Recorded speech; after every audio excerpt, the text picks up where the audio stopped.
こんにちは、もかです。今回は去年ダイソーで買ってきたタレ瓶にレジンを入れて瓶型が作れるのかやってみようと思います。それでこれもあるんですけど、今回はテストということでこれは使わないでおきます。それでレジンが入れやすいようにこの口のところを少し切ってしまいます。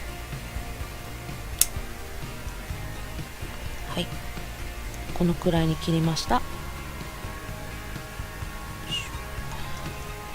これだと入れにくいのでこれに入れます。今半分ぐらい入りました。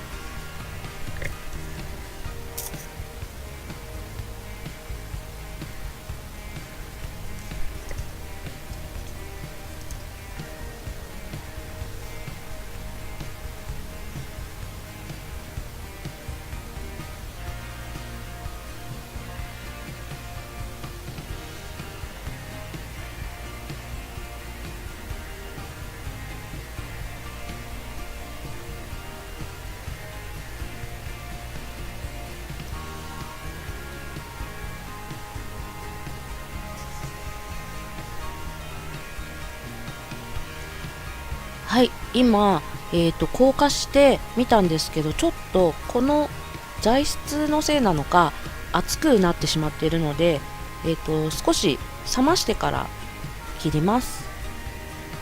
はい、ではちょっと冷めてきたので切ってみたいと思います。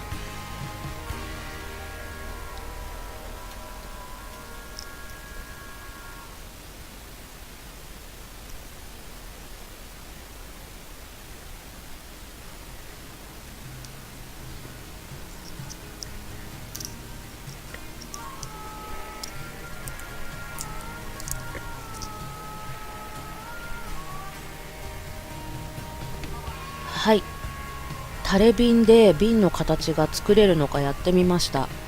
で、やっぱりこのプラが出ちゃいますね。見えるかな、見えてるのかな、見えてるか。はい、なのでこれは使えないという結果になりました。で、この上にコーティング、これが隠れるほどのコーティングをしちゃうとこの形がぼやけてしまうのでちょっと使えないですね。今回は試し動画でした。最後までご視聴いただいてありがとうございました。